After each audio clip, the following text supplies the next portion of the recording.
2019 ലോക്സഭാ തെരഞ്ഞെടുപ്പിൽ തിരുവനന്തപുരം ലോക്സഭാ മണ്ഡലം അവിടെ BJP സ്ഥാനാർത്ഥി NDA സ്ഥാനാർത്ഥി കുമ്മനം രാജശേഖരന്റെ സ്വത്ത് വിവരമാണ് ഇപ്പോൾ മണ്ഡലത്തിൽ ചർച്ചയാകുന്നത്. വളരെ ആദർശാത്മകമായ ജീവിത രീതി പുലർത്തുന്ന കുമ്മനം രാജശേഖരൻ സർക്കാർ ജോലി ഉണ്ടായിരുന്ന വ്യക്തിയാണ്. സർക്കാർ ജോലി ഉപേക്ഷിച്ച് രാഷ്ട്രീയ പ്രവർത്തനത്തിന് ഇറങ്ങിയ വ്യക്തിയാണ്. മിസോറാമിന്റെ ഗവർണർ ആയിരുന്നു. മാത്രവുമല്ല, പതിറ്റാണ്ടുകളായി തെരഞ്ഞെടുപ്പിൽ മത്സരിക്കുന്ന വ്യക്തി. ആ കുമ്മനം രാജശേഖരന്റെ കൈവശമുള്ള തുക എത്ര എന്ന് ചോദിച്ചാൽ അദ്ദേഹത്തിന്റെ സത്യവാങ്മൂലത്തിൽ പറയുന്നത് വെറും 513 രൂപ എന്നുള്ളതാണ്. അതോടൊപ്പം അദ്ദേഹത്തിന്റെ സ്വത്തുവകകളും ആയിട്ടുള്ള ആസ്തി എത്ര? അത് 31 ലക്ഷത്തിന്റെ ആസ്തിയാണ് അദ്ദേഹത്തിന് മൊത്തമായിട്ട് ഉള്ളത്.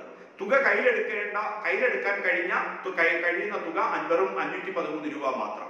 31 ലക്ഷത്തിന്റെ ഭൂമി അദ്ദേഹത്തിനുണ്ട്. ഇത് ഏതൊക്കെ തരത്തിലെന്ന് വരുമ്പോഴാണ് അത് ആകെ സ്വത്തിന്റെ മൂല്യമാണ് ഈ 31 ലക്ഷം എന്ന് പറയുന്നത്.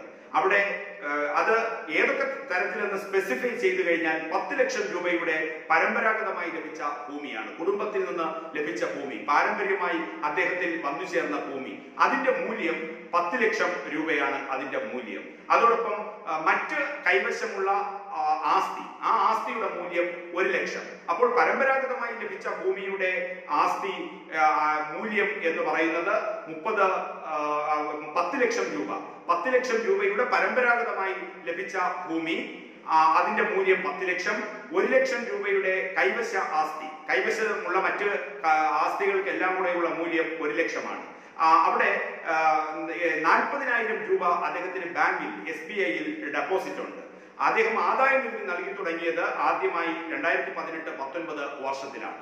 അപ്പോൾ മൊത്തമായിട്ടുള്ള ആസ്തി 10 ലക്ഷത്തിന്റെ പരമ്പരാഗതമായി ലഭിച്ച ഭൂമിയും മറ്റ് ആസ്തികളുടെ എല്ലാം കൂടെ മൂല്യം 1 ലക്ഷവും ചേർത്ത് 40,000 രൂപ SBI-യിലെ ഡെപ്പോസിറ്റും ചേർത്ത് കയ്യിലുള്ള 513 ചേർത്ത് കഴിഞ്ഞാൽ അദ്ദേഹത്തിനുള്ള തുക എന്ന് പറയുന്നത് 31. അദ്ദേഹത്തിന്റെ മൊത്തം ആസ്തി 31,83,871. അപ്പോൾ 31,83,871 രൂപയുടെ മൂല്യമുള്ള വസ്തുക്കൾ മാത്രമാണ് കുമ്മനം രാജശേഖരന് ഉള്ളത്. ഒരു പഞ്ചായത്ത് മെമ്പർ സ്ഥാനത്തേക്ക് മത്സരിക്കാൻ ലഭിക്കുന്ന വ്യക്തി അടുത്ത വർഷത്തേക്ക് എത്തുമ്പോൾ അദ്ദേഹത്തിന്റെ ആസ്തി ഇരട്ടിക്കുന്നത് നമുക്ക് കാണാം. പഞ്ചായത്ത് മെമ്പറായി മത്സരിച്ചാൽ മാത്രം മതി ആസ്തിയുടെ ഇരട്ടിപ്പ്. അതാണ് ഇന്ത്യയിലെ രാഷ്ട്രീയ പ്രവർത്തനങ്ങളുടെ മൂല്യമായി കണക്കാക്കുന്നത്. ആ സാഹചര്യം നിലനിൽക്കുന്നുണ്ട്. ഒരു പഞ്ചായത്ത് മെമ്പറായി മത്സരിച്ചാൽ തൊട്ടടുത്ത വർഷം അദ്ദേഹത്തിന്റെ ആസ്തി ഇരട്ടിയായി മാറും. മത്സരിച്ചാൽ മാത്രം, വിജയിക്കണമെന്ന് നിർബന്ധമില്ല. വിജയിച്ചു കഴിഞ്ഞാൽ പിന്നെ ആ ആസ്തിയുടെ വളർച്ച ഇരട്ടിയുമായി മാറിക്കൊണ്ടിരിക്കും. നിയമസഭാ സാമാജികനായാൽ പറയുകയും വേണ്ട, ലോക്സഭയിലെത്തിയാലും തദൈവ.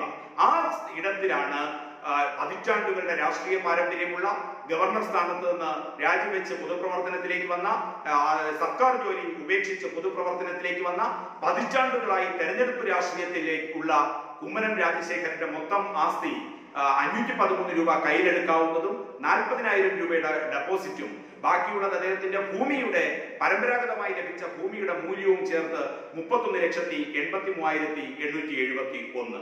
കുമ്മനം രാജശേഖരൻ പത്രിക സമർപ്പിക്കുമ്പോൾ ആവേശോജ്വലമായ സ്വീകരണം കുമ്മനം രാജശേഖരൻ ലഭിക്കുന്നു.